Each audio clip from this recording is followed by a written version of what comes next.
But here we are, right? Probably doing well. But let's be thankful for where we are, because that's how good ideas start to flow. Thanksgiving for what you've already got. Here's what blocks the flow of all good information: cynicism. It's not that difficult to be a practiced cynic. Feeling cynical about circumstances, cynical about place, cynical about opportunities, cynical about people. But if we turn that around, turn cynicism into thanksgiving, now the ideas can flow, information can flow, refinement of ideas can flow. So that's number one, be thankful. Here's number two, be eager to learn. No matter what you know, there's always some more. Another point I'd like to make is argue later with all the stuff I'm going to share with you in this series. I wish we had time to argue it all out here, but we just don't have the time. I do like that format. There's nothing like a good, powerful discussion to refine an idea. What we want is ideas that pass the test of the tough questions.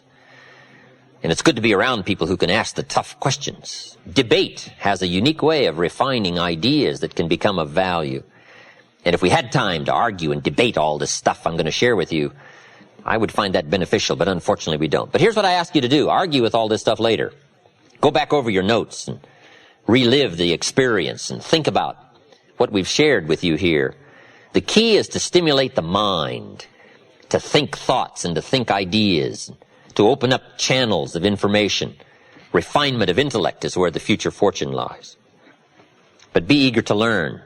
And the last comment is, be a good listener, which isn't easy these days. Everybody wants our attention. Radio voices and television voices and advertising voices and political voices and social voices and religious voices and community voices and family voices. And how do you sort through all the voices and give extra time to a voice of substance? It isn't easy. But if you'll practice the art of good listening, no telling what you can find in the way of ideas that can help change your life. All right, that's enough in preliminaries. Let me just give you the 5 major pieces to the life puzzle. Somebody asked me not too long ago if somebody needed help, could you categorize where they may need help into some simple steps? And I said, I think I can. And here's what I came up with, the 5 major pieces to the life puzzle. If we all need some help, here's probably where it's going to fall, in one of these 5 pieces. And I'm sure you can guess what they are. Number 1 is philosophy. Philosophy is simply what you know. Now, to correct a couple of old cliches, what you don't know will hurt you. And to correct another one, ignorance is not bliss. Boy, it's so important to have the correct philosophy. It's so important to know. Philosophy sets the course of your life. It is the major piece in the 5 major pieces of the life puzzle. This is called major. Now, some things are minor. Some things don't affect your life that much. But here are 5 areas that affect our life immensely. Philosophy is simply what you know. So it's important to know. I'm telling the kids these days, make sure you get the information while you're here. I'm talking to the Newport Harbor high school kids in some lectures last year and this year. And my encouragement is, make sure you get all the information while you're here. I know it's laborious. I know it isn't easy to read the books and take the classes and try to get good grades. But hey, while you're here, gather it all up. Right? Because there's nothing worse than being stupid, right? Being broke is bad, but being stupid is what's awful. And what's really bad is being broke and stupid, right? There's nothing much worse than that. Unless you're sick. Sick, broke, and stupid, right? We would call that the ultimate low. I don't know anything much worse than that. Well, maybe one more. Ugly, sick, broke, and stupid.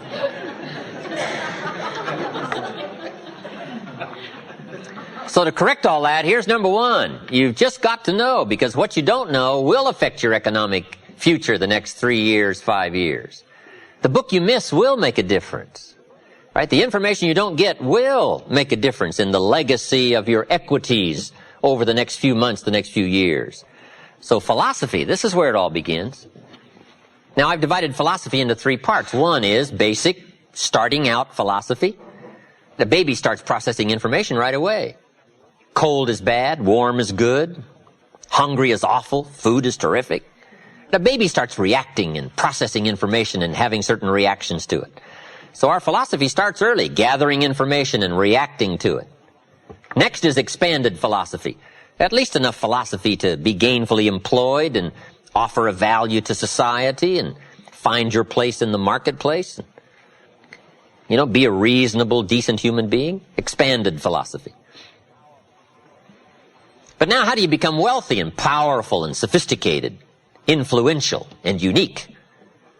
Simple word, refined philosophy. The refinement of philosophy.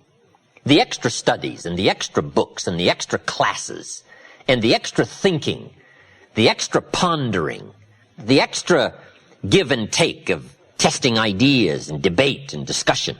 That's where the extra life comes from, is in the dimensions of refined philosophy, the extra thinking. And these are the steps of intellectual discovery that a lot of people just don't want to take, or they're too busy to take it, or it presents itself in too strong and tough a manner, these extra skills. But I'm telling you, once you start engaging in these extra skills, you won't ever want to go back. This new intellectual discovery is where the wealth is. It's where the happiness is, the good life, influence, power. Refinement of philosophy. Now, our philosophy comes from a lot of places. Let me give it to you. Number one, from teaching, the influence of others, from the books we read, from the classes we take. And you might underline the word influence. This is where a big share of our philosophy comes from. Influence. In another series, we asked 3 major questions. Who am I around? That's called big questions. Some questions are little and some are big. This is a big one. Who am I around? Question number 2, what are they doing to me? This is called major. This is called big. Where have they got me going? What have they got me reading? What have they got me thinking? What have they got me saying? And the big biggie, what have they got me becoming? Influence plays a major role in the development of our philosophy. How we think, how we speak, the formulation of ideas, the things we weigh concerning values. All of this is so important. What we know, the mind, thinking, processing ideas and information. Ideas are simply information taking form.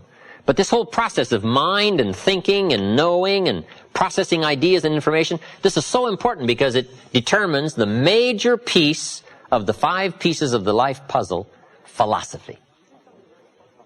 Now, we do something very important with what we know. We weigh it. We put it on our mental scales and we weigh it. And I don't know, we may give it a number from 1 to 10. Probably not consciously. But if we hear something and we come into possession of some information and we give it a 10, we'll probably act on it right away. If we give it a 1, we'll probably let it slide. If it's important, we'll do something about it. If we don't think it's important, we'll probably let it go. But it's so important to evaluate. A key word we learn in leadership skill training, perception. Trying to find value in something. Where is the value? How valuable is it? How important is it? Is there something here that I can't see at first glance? Is there something below the surface? Is there something in the inner workings of it? What goes behind it? What goes beyond it? What is its origin? All of these questions that help us come to the perception of value, ideas, evaluating information. Now here's what's important, to have a good set of mental scales. What if in processing information your mental scales were off? And you weighed everything a little wrong? Do you think that would affect your life? The answer is, of course. And all you got to be is a little off for 10 years. And you can imagine what the difference is. I got a key phrase for you. Life accumulates. We either accumulate the debt or the value. We either accumulate the regret or we accumulate the equity. Now, we must all suffer one of 2 pains. The pain of discipline or the pain of regret. And I'm suggesting discipline. Mental discipline to refine ideas. Of course it's laborious and of course it's a push, but it's called small price to pay so that you won't have the regret later on. Regret weighs tons. Discipline weighs ounces. So if you accept the early ounces of discipline of thought to refine ideas and not just let major questions go by, what about society? What about the government? What about taxes? What about religion? What about life? What about capital? What about business? What about society? All of these major questions. What about my life and my value and my place and my future? And what about life? What about origin? What about destiny? What about opportunity? What about possibility? All of these major questions. To let them go casually by is to miss the treasures that your life could accumulate into in the coming months, the coming years. So this is called major. What we ponder and what we think about sets the course of our life. It's like the set of the sail that's taking us somewhere. Let me give you a good question to write down. Where are my thoughts taking me? This is a biggie question. Where are my thoughts taking me? These are some of the things you want to make sure of. You might be able to be casual about some things, but here's some things not to be casual about.